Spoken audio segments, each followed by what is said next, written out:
Hello, and welcome to the 18th day of One Health Awareness Month. Today's topic is the link between animal abuse and human abuse. I'm going to define abuse. I have a personal story to give to you, as well as some case studies. And this is definitely going to be a good topic to cover because, especially, I have met some veterinarians that don't always make this connection and some human health professionals that don't always make this connection. So if we're talking about abuse, the part that comes to my mind is the fact we're talking about the environment of an abuser. That abuser could be in a situation where they're taking part in illegal activity outright. It could be illegal activity in the sense of abusing their significant other. But it's just something that we don't make enough of a connection. My hope is that this is going to spark some conversations, definitely. So when we talk about abuse, it's actually a very broad term. It can be neglect, it can be physical abuse, it can be mental abuse, verbal abuse, it could be exploitation. So it's a very general term. I'm going to use some specific case studies here, and in just a moment I'm actually going to give you an experience that I've had. But I hope that you take the opportunity to read some of the links that I've provided. And of course, I definitely will provide the links to the news articles and the books or the book that I will be discussing. But definitely Google it. I'm a huge one for Google. And don't forget to put some comments. Please put some comments. Let's keep a conversation going. Um, this is definitely, I'm really happy that the One Health Commission made this part of their calendar for One Health Awareness Month. So dog fighting is something that is a definite animal abuse, and there's usually a lot of crimes of some magnitude that surround it, whether it's prostitution, whether it's drugs, exploitation, and not just in the sense of exploitation with prostitution, but exploitation of the people that may have a gambling problem. There definitely it is takes up a large part of the various forms of the definitions of abuse. My experience, the earliest experience I can remember having, I was working with the largest humane society in the United States. Um, and this one particular day, we'd received a call, and I happened to be the one that took the call from somebody that described a scenario of their dog that needed help, and it didn't quite make sense. Um, it sounded like a potential dog fighting situation, and it's not, especially if they're seeking out help. If it's something they can't treat, they definitely don't usually come out and say this is part of dog fighting. And I'm not gonna. The only reason why I'm not giving you the scenario itself is because I don't want to help give excuses to people. Um, just know that it didn't make sense and it sounded similar to other cases. The Humane Society I'd worked at, we were commonly called in when there was a dog fighting ring bust. We were commonly called in when there was a drug bust and that there was animals present. So we were familiar through training of what this may sound like. So that particular day as well, I was also the person that was on call. That would be it was like a rescue day. Sometimes we'd get calls for wildlife that was injured and the person for whatever reason couldn't bring it in, so we'd go pick it up. So my coworker went with me, and we went to, it was definitely not the best part of town, um, to try to see what's going on. When I pulled up in our van, and it was the name of the Humane Society was plastered on the van, what I immediately noticed were two dogs, one on either side of the driveway. That was one looked like a Heinz 57 dog. I have no idea the mixes of this dog. The other one looked like a Chow or Chow mix. And they both had huge chains around their neck that were padlocked. And they were definitely not happy about me being there. I was definitely hoping that those padlocks and those chains were not going to break, though they definitely looked heavy enough that that probably wasn't going to happen. But I definitely would classify them as aggressive, and I was a little nervous when I got out of the van to walk up to the house. I had talked to the person that was there, Received another story, an altered version of what I'd been told by a few family members that had called in. And I didn't talk for very long, maybe around 5 minutes. We spoke back and forth, and I was kind of eager because it wasn't the best neighborhood. This particular area was also known for dog fighting, and the name of the Humane Society was on the side of the van. So for multiple reasons, it was best to get the dog, and there's only two of us there, and do what we need to do and get out. So I was directed. The owner did not walk up to the dog with me, which made me very nervous because I didn't know what I was walking up to, because the structure was like a three-walled structure. It wasn't really a dog house. It was a three-walled structure where someone had taken plywood and used the land, like digging a hole to brace it. Okay, it wasn't really put together. And then someone had taken a piece of plywood and just rudely threw it on top, that it wasn't even sitting straight. There was a corner of it that was open. There was a hole.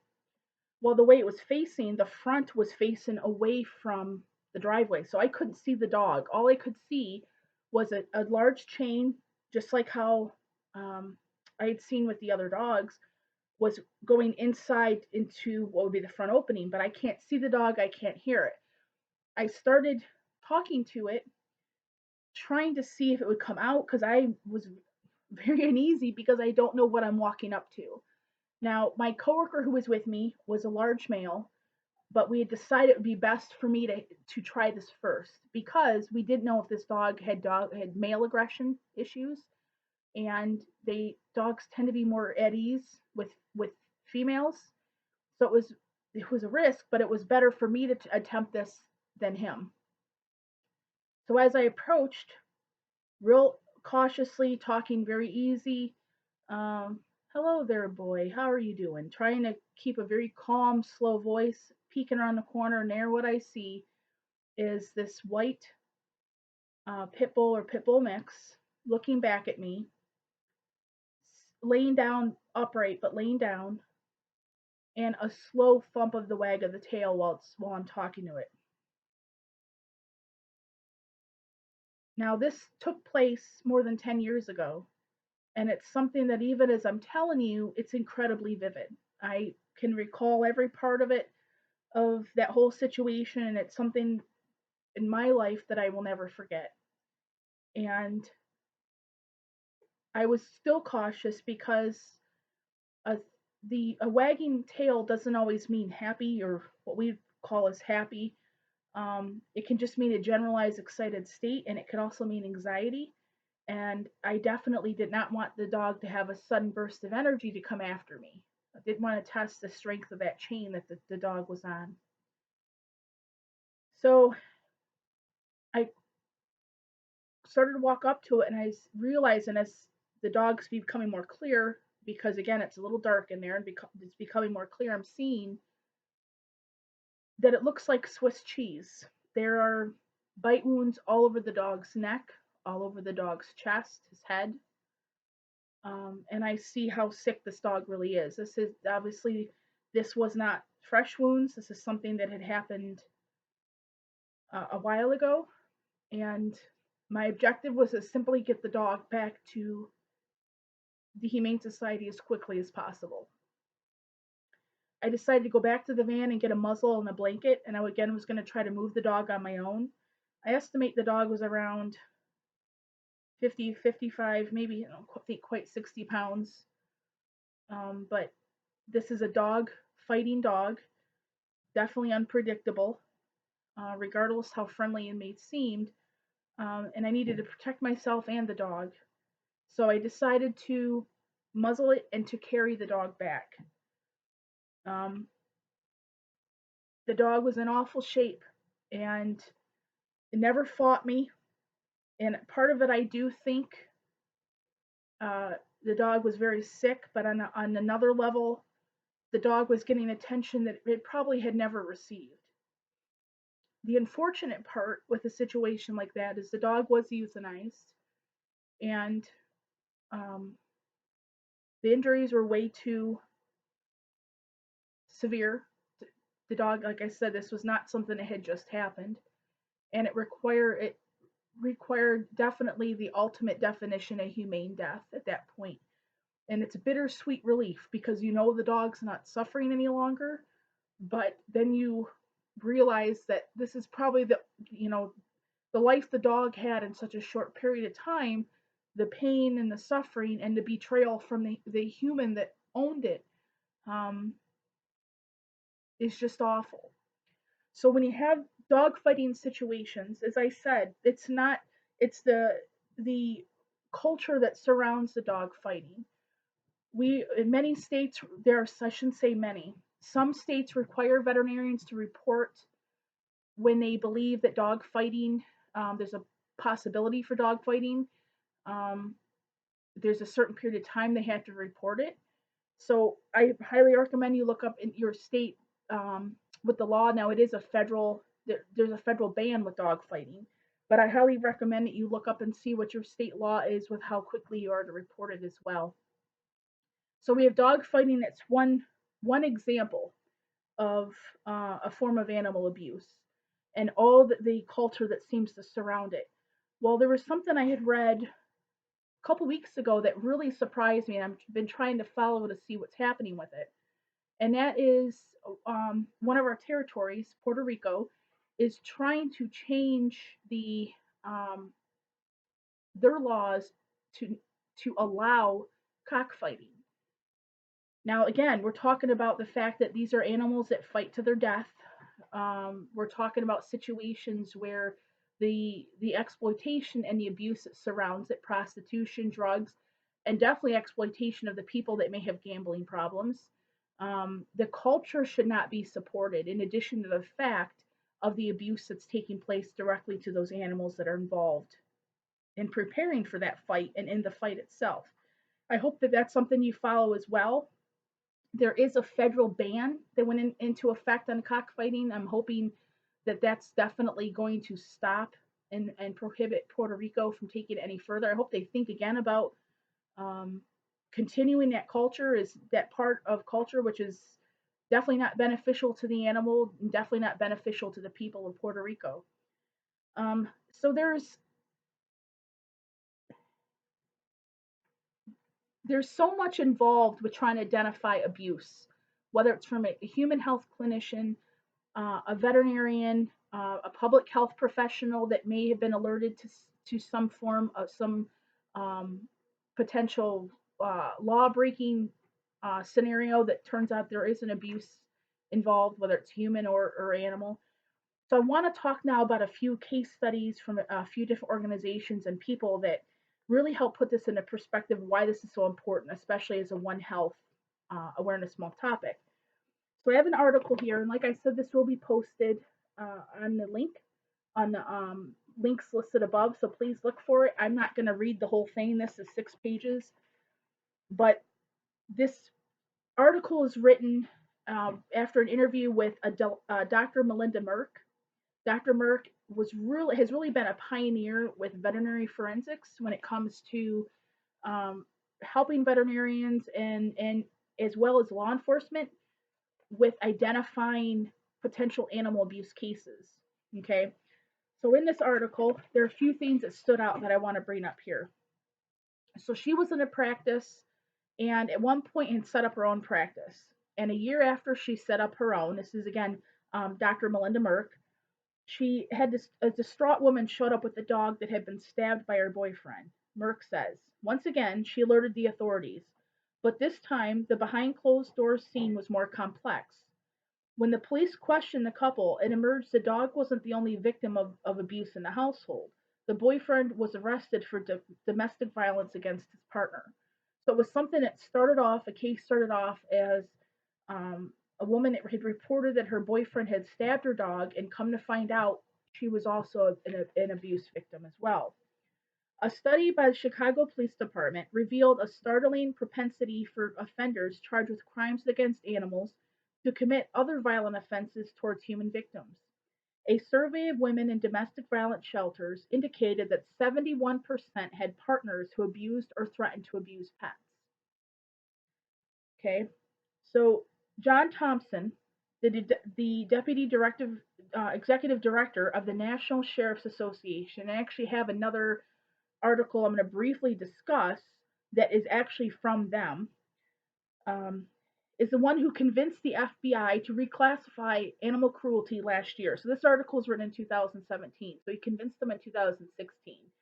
Now, prior to this, the FBI, when it came to animal abuse, it was like putting them in an other category. There wasn't an actual category for animal abuse.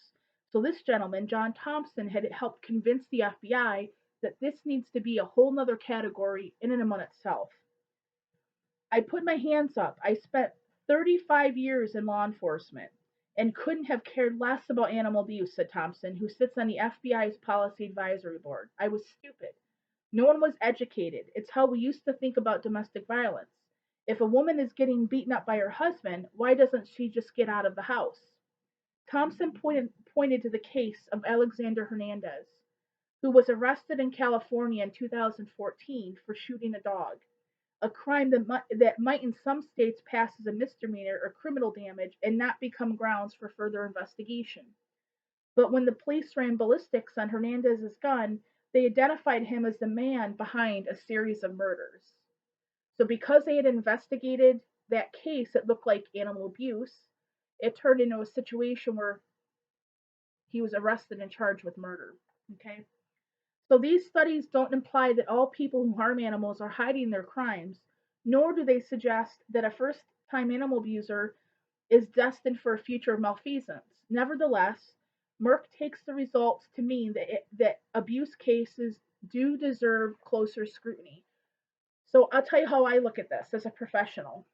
My job as a veterinary professional on a team with a veterinarian, and I would look at it as I would assume it's the same for human health professionals in that regard. We are not the person that's supposed to investigate and say definitively this is animal abuse. Now we submit those cases because that's law enforcement. We submit that if it's in veterinary medicine, it's clinical signs, of course, symptoms in human health. If we see these clinical signs or symptoms and we report it to law enforcement who further investigates it. You know, it's a really important aspect of the investigation part is the human health or veterinary professional that reports the crime and reports of what he or she is actually seen so that law enforcement can pick it up from there and decide whether it's a case. Because in a situation like this, it's like with Alexander Hernandez. Well, how many lives could have been saved by the fact that that man was arrested? He had murdered, had been charged with murder, and it could have been a situation where lives were saved because it had been reported that that dog had been shot. So I will put this article, which is the link between animal abuse and murder. I will put this on the links above so that you guys can look it up for yourself. So under the National Sheriff's Association, they actually have a National Law Enforcement Center on Animal Abuse. And again, this is through the National Sheriff's Association, and they have a lot of information. They have webinars that they do and in-person seminars. I highly recommend for you to check them out, not just if you're law enforcement. They even have other information that's for first responders. And this actually is something, this article I'm going to tell you in just a second, was geared towards first responders, but I would highly recommend for you to check it out. So this article, which is Animal Cruelty, a Possible Warning Behavior for Terrorism and Other Premeditated Violence Against Humans, which needs reporting and further vetting. Again, this is through First Responders Toolbox, a National Law Enforcement Center on Animal Abuse, which the National Sheriff's Association had posted. In early 2017, a family member of an identified U.S. person notified local law enforcement that his relative possessed a weapon and intended to kill the family dog. Local law enforcement officers responded, discovered a large knife wound on the dog, and took the identified U.S. person into custody. While in custody, the identified U.S. person stated he was justified in stabbing the dog because of his religious views. Approximately 5 days before the incident, the subject posted a photo of his family dog on social media with a message indicating he hoped the dog would die soon. Upon further investigation of his residence, It was determined the U.S. person planned to construct and use a pressure cooker bomb in New York City on behalf of ISIS, according to court documents. So here's another situation where it seemed to start as an awful report of that someone wanting to stab and kill their dog, and then as police investigate, we're finding a lot more awful stuff under the surface that this person on behalf of ISIS is going to create a cooker pressure bomb. Again, it's not us as health or veterinary professionals that we would not know that, but we have, if we have a signalment of some potential abuse and neglect, we turn it over to the authorities so that this is something that they could investigate or look at further. Now there is one form of abuse definitely falls in the realm of both human health and veterinary health. And there's more than one victim in this story. So I'm going to talk about animal hoarding. Now, animal hoarding or taking in multiple animals beyond, especially beyond the means of the person that can care for them, that's illogical in the sense of the type of structure or home or their ability to care for, is also a mental health issue. So it's a situation where the animals, of course, are victims, but so is the person that's doing the hoarding. Um, I didn't want to put that in the realm of these other situations, and I wanted to talk for just for a moment on outside of that. So there was this article that was written, and again, we'll have the link posted. Have the link posted on this. This is actually very interesting. Animal hoarding is its own medical disorder, study argues. So this was um, an article that centered around a student in Brazil. Her name is Elisa um, Ferreira. I'm probably butchering it, and I'm sorry, Elisa. That was going after a master's degree thesis, and she decided to look at animal hoarding. Okay, she specifically decided to look at animal hoarding. Now, hoarding affects approximately 1.5% of people worldwide. So she's looking at specifically animal hoarding, not just hoarding in general. And her mentor, psychologist Tatiana Irigray, had visited 33 adults, again within Brazil, who hoarded animals. And on average, the hoarders had about 41 animals each, with dogs and cats being the most prevalent. A few of the adults had hoarded ducks. 75% were considered low income, 88% weren't married, and 64% were elderly, so far consistent with generalized hoarding disorder. So that was consistent with any other, whether it's hoarding an actual object or an animal. But now that she started to notice as they were diving deeper into the questionnaires and into the information provided by the homes, the 33 homes that her and her mentor visited, something else was emerging here. Whereas generalized hoarding disorder seems to affect men and women equally, 73% of the animal hoarders in the study were women. A description of animal hoarding disorder states that most animal hoarders also hoard objects as well. Fiara and Irigay found that about only half of the hoarders in her study hoarded both animals and objects. The team's interviews revealed that hoarders tended to start collecting their animals after a big disaster in their lives, death of a child or the loss of a job, for example, a characteristic also not shared with generalized hoarding disorder. So why am I bringing this up? Well, as human health clinicians, when you have a situation where, let's say, you have a patient that is suddenly developing um, zoonotic diseases, or all of a sudden seems to be exposed to them, and you know they've had a big loss, what would you do? My hope would be you refer them at that point to mental health services.